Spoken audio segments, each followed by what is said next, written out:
So, yon, good day guys. So, welcome to FC Home Store. So, my name is Robel Bonilla. SA nila dito, sales associate nila dito guys. So, ngayon guys, bibigyan namin kayo ng additional information about sa mga unit na meron tayo dito. Siyempre, unahin na natin si Kundura. At siyempre, makakasama natin dyan yung product specialist nila, si Sir Rafi. So, Sir Rafi.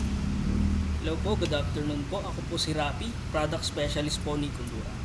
Ngayon po, meron po tayo ditong unit na ipapakilala ko po sa inyo. Ito pong unit na po ito is negosyo, pang negosyo type. Kung naghahanap po kayo ng mga pang negosyo na ref, available po yan dito sa FC. So, Sir Rafi, tanong ko lang, ito ba ay inverter na rin? Yes po, inverter na po siya. Kasama po siya sa aming negosyo inverter series po. So, pag sinabi sir na inverter, ano po ba yung ibig sabihin ng inverter? Pag sinabi pong inverter, ayun po yung mas makakatipid po tayo. Yun po yung usual na sinasabi ng iba. Pero ang talagang purpose po ni inverter is Power saving. power saving. Bukod sa power saving po siya, nagbibigay po siya ng nagpo-provide po siya ng accurate na daloy ng kuryente. Yun. So, sige, sir, pakilala mo na yung unit natin, no? Meron po tayo ditong available na ref na negosyo series namin sa Kundura. 2-door po siya, 10.2 cubic feet po. Ano po siya? Inverter type 2-door na po siya, direct cooling po. Ginagamit po siya usually sa mga applicable pang bahay or pang negosyo po. Ang purpose talaga is pang negosyo. Ano pong kinaibahan niya kumpara mo sa iba na ref na available sa market? Ang ref po natin is mas pinalaki na po yung ating freezer. Papansinin niyo po, 2 shelves po siya na may capacity ng up to 30 na ice bags po. Depende pa po yun sa magagawa niyong ice bag. Kung medyo mas maliit po, mas makakarami po kayo. Bukod po doon, gumagamit po tayo ng 4D metal. Ano po ba yung 4D metal? Ayun po yung lahat ng parte niya, both sides and up and down, sabay-sabay pong lalamig. Ang kinagandahan po nun, mas mabilis po siyang maagawa ng yelo. Kumpara mo sa iba na ang ikot is paikot ang hindi gumagamit ng 4D metal is paikot yung lamig. Siya po, lahat ng parte niya po sabay-sabay lalamig. Bukod po doon, ano pa po ang kinagandahan sa kanya? Wire shelves na po ang gamit natin. Po. Mas applicable po siya pang negosyo. Kasi bukod pa sa durability niya, napakatibay niya po. Kahit lagyan niyo po siya up to 45 kilos, hindi po siya masisira. Ayun po yung advantage natin sa ibang mga reps po. Ano naman po yung sa ibaba niya? Ano ang kinaibahan niya sa iba? Tilted na po siya. Papansinin nyo, pa-slide po siya. Ano pong kinagandahan po nun? Pag halimbawa po, naglagay po tayo mga soft drinks, bottled waters. Pag hugot po natin, usually nangyayari pag nakapantay siyang ganyan, sumasama yung nasa ilalim.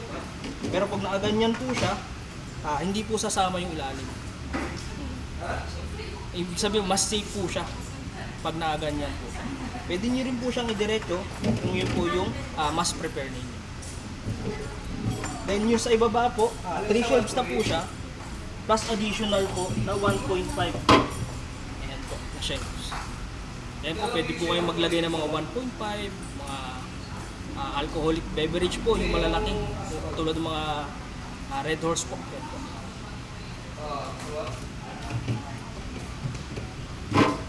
Ayan po yung item natin. Meron na rin po tayong egg wrap. Marami po kayong malalagay na eggs dyan. Then, 4 shelves po, 4 racks nasa baba.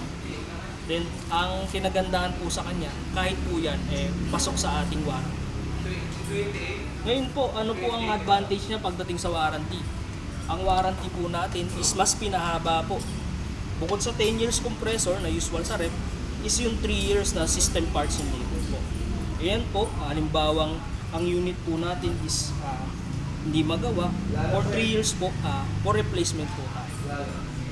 Bukod po doon is yung gaya na sinasabi ko, pati yung mga plastic parts po natin is may warranty. 3 months warranty po. Lahat po ng parte ng rep is may warranty po. So makakasiguro po tayo na ang ating unit is mas tatagal at mas makaka-save po kayo at mas papapakinabangan niyo po yung unit. Mas malaki po ang kikitain. Bala sila ng model niyan? Ang available po nating model sa ganito po is CTD 102 MNI po. Ang SRP niya po is 27,215. May cash discount po tayo na 2,720. Applicable din po yung cash discount sa mga installment po natin, mga financing po natin. Ngayon naman po sa consumption ng kuryente kung ano pong magkano. Ang possible po na maging monthly consumption nyo is 327 per 10 kilowatt wattage po. Ngayon po kung may mga tanong po tayo, may mga comments po, may mga concern po tayo, o may interested po, please comment down below po.